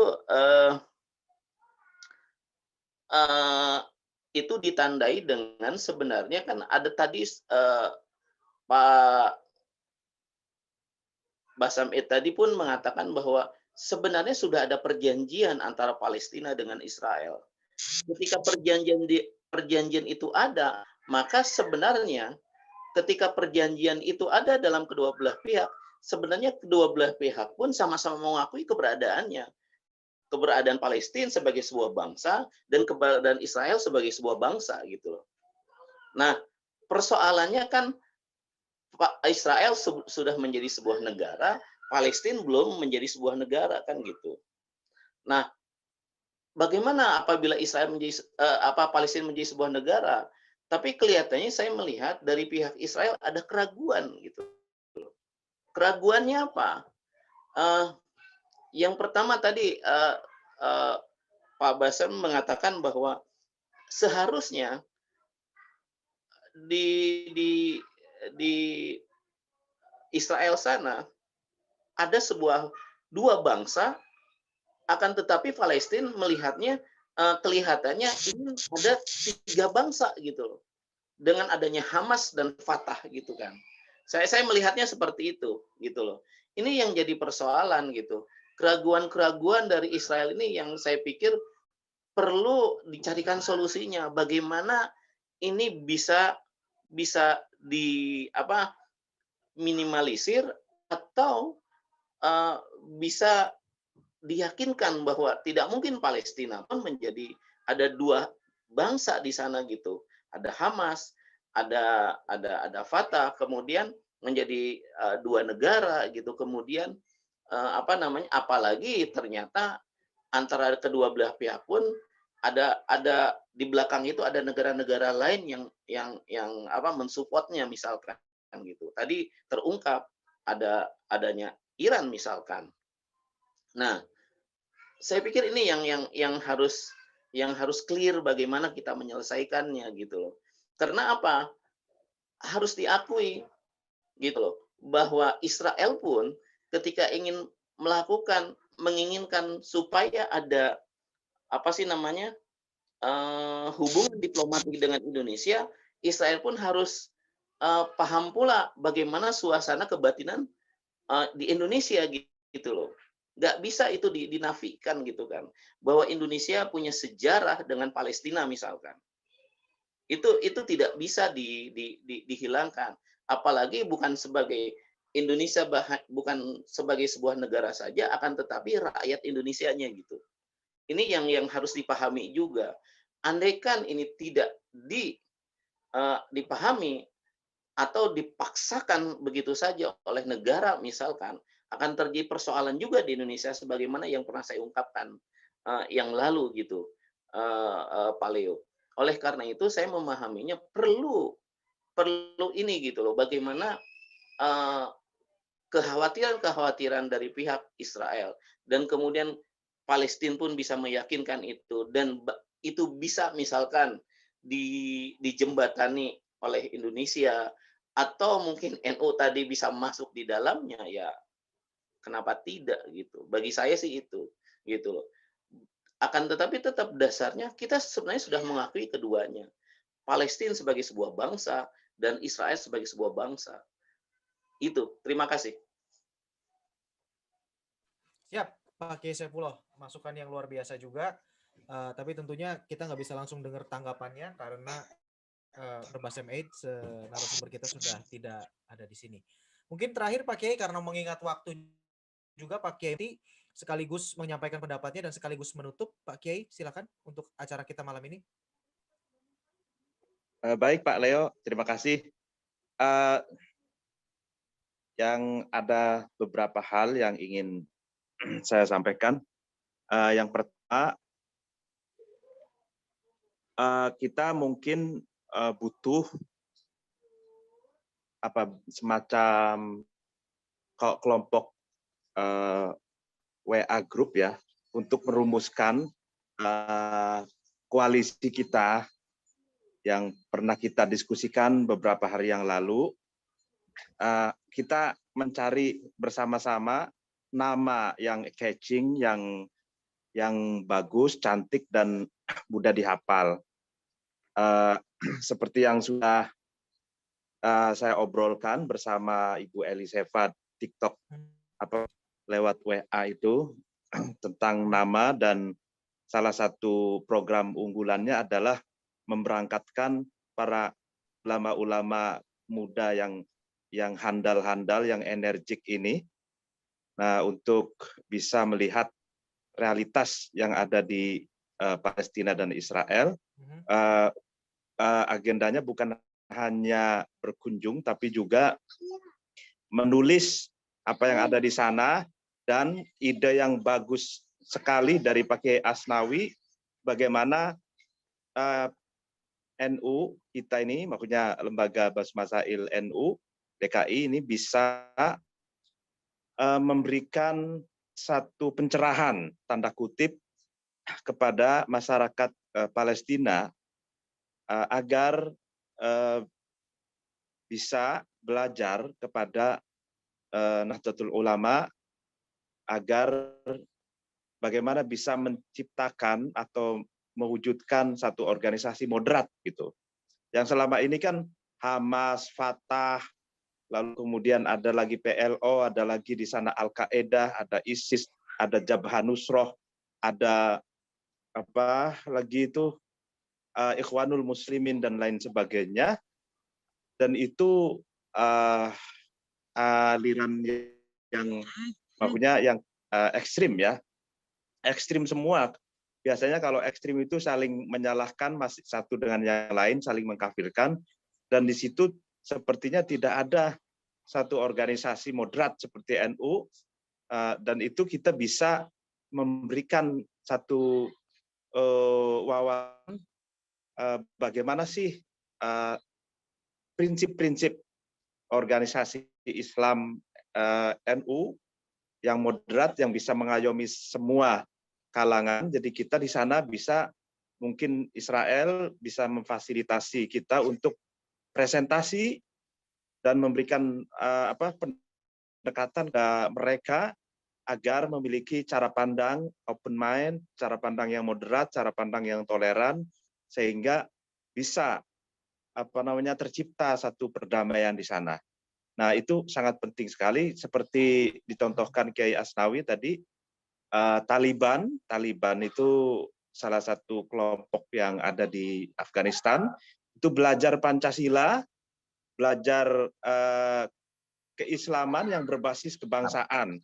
Bahkan sampai sekarang ada beberapa mahasiswa Taliban itu diberi beasiswa oleh Indonesia untuk belajar tentang keislaman yang berbasis kebangsaan di Universitas di Jombang sana, ya, sambil pesantren juga di di Tebu Ireng. Dan itu mereka inilah yang akan menyampaikan moderasi di Afghanistan, dan merekalah yang akan menjadi agen perdamaian di sana. Nah, ini mungkin, tapi agak mungkin ada benarnya dari Pak Kiai Zen tadi. Apakah orang Arab itu jumawa tanda kutip lebih merasa superior dari non-Arab seperti kita di Indonesia ini? Nah, itu menjadi persoalan tersendiri. Dan ini saya mengingat ada satu pernyataan dari seorang ulama abad ke-8, Ibnu Khaldun. Ibnu Khaldun tuh ketika meneliti, menyimpulkan karakter orang Arab itu seperti padang pasir katanya. Padang pasir itu kalau kita genggam itu tidak bisa menyatu, tapi keluar dari sela-sela jari jemari kita. Jadi tidak sulit untuk dipersatukan seperti halnya padang pasir, seperti pasir tuh. Nah, kalau Indonesia ini kan ada tanah liat ya, tanah liat atau bahasa kerennya di Cirebon tuh lempung, namanya lempung. Jadi tanah liat itu tanah yang kalau dipegang itu bisa bersatu dan membulat gitu. Nah, ini problem juga, apakah kita bisa menguji tesis dari Ibnu Khaldun, seorang bapak sosiolog pertama. Apakah tesisnya bahwa masyarakat Arab itu sulit untuk bersatu itu benar atau tidak? Semoga sih tidak. Ya kan, semoga bisa menyatu, dan kita tidak boleh putus asa untuk mempersatukan antara Palestina dan Israel. Dan Israel sudah survival menjadi negara, Palestina juga mengakui itu, dan Israel juga mesti juga mengakui Palestina, dan bagaimana biar hidup rukun, damai, sebagaimana di Indonesia dulu Singapura itu bagian dari Indonesia. Lalu kemudian Singapura menjadi negara sendiri, dan sekarang damai dengan Indonesia. Dulu Nusantara dipimpin oleh Patih Gajah Mada dan Hayam Wuruk. Itu ada Indonesia, Malaysia, Thailand, Filipina, Singapura. Itu semua di bawah kepemimpinan Majapahit, yaitu Patih Gajah Mada dan Hayam Wuruk. Tapi setelah itu terpecah-pecah menjadi negara-negara sendiri dan bisa hidup damai, bisa mengakui satu dengan yang lain, memiliki teritorial sendiri-sendiri dan memiliki kedaulatan masing-masing. Itu bisa di Asia ini. Nah, persoalannya adalah bagaimana di Arab ini, orang-orang Arab yang apakah mereka semua keras kepala atau memiliki hati yang legowo, yang lapang, yang bijaksana, yang bisa menerima perbedaan dan menerima eksistensi dari negara masing-masing. Nah, itu mungkin yang bisa kami sampaikan, dan perlu sedikit saya informasikan, ini ada satu anggota Lembaga Bahsu Masail Nahdlatul Ulama dari perempuan, yaitu Ibu Nyai Dalila yang ikut bergabung juga di sini. Ini satu kemajuan, ya, sehingga kita berimbang, laki-laki sama perempuannya ada. Jadi ibarat satu kebelasan itu sudah berimbang nih. Jadi ada. Ya, itu demikian, begitu saja ya. Mohon maaf apabila ada kekurangan, dan ya mungkin waktunya dikembalikan kepada Pak Leo. Assalamualaikum warahmatullahi wabarakatuh. Waalaikumsalam warahmatullahi wabarakatuh. Terima kasih Pak Kiai, dan kita sudah di penghujung acara. Sekali lagi saya atas nama HKM dan Bani Noah Indonesia, Bani Nuh Indonesia, sangat mengapresiasi kerjasama ini, aliansi ini, dan tadi Pak Kiai juga meminta kita melangkah lebih lagi dengan membentuk WA Group untuk lebih intens. Monggo Pak Kiai, kita mau untuk bersinergi bersama demi terciptanya tujuan mulia ini. Jadi sekali lagi saya ucapkan terima kasih kepada semua, Pak Kiai Haji Zainul Ma'arif, Pak Kiai Haji Asnawi, Kiai Saifullah, Kiai Roland, dan Pak Kiai Mukti tentunya juga, dan Ibu Nyai Dalia yang di Zoom tetapi mungkin belum muncul. Berikutnya nanti mungkin lebih aktif ya Kiai ya, Ibu Hajah ini. Siap, ya. Beliau brilian sebenarnya. Wah, pasti. Oke, baik. Ya, terima kasih, dan saya juga. Oh, istrinya kah? Kayaknya namanya saya hubungkan, kayaknya kemungkinan istrinya ya, betul ya Pak Kiai? Betul. Oh, luar biasa sekali. Oke, baik. Jelas kita akan keinginan kita pasti akan terus bersilaturahmi seperti ini, berbicara panjang lebar dari hati-hati, tapi waktu jua yang memisahkan kita. Terima kasih sekali lagi para kiai-kiai yang kami hormati, yang saya secara pribadi saya hormati. Terima kasih juga untuk teman-teman yang ada di Facebook. Mohon maaf tidak ada beberapa pertanyaan yang tidak bisa kami ucapkan. Nanti akan ketemu lagi dalam acara membincang ataupun membahas ataupun juga menimbang Abraham Accord atau perjanjian Abraham bulan depan. Ada satu narasumber lagi yang nanti akan kita umumkan. Stay tune di Facebook, Facebooknya HKM Indonesia. Silakan ada di situ. Nanti kita akan infokan siapa narasumber berikutnya untuk bulan depan. Terima kasih sekali lagi. Mohon maaf jika ada kekurangan, kurang atau lebihnya mohon dimaklumi dan mohon dimaafkan. Dan saya ucapkan selamat malam untuk kita semua. Assalamualaikum warahmatullahi wabarakatuh. Shalom aleichem, salam sejahtera, salam damai bagi kita semua. Terima kasih. Waalaikumsalam. Terima kasih semuanya. Terima kasih semuanya. Terima kasih.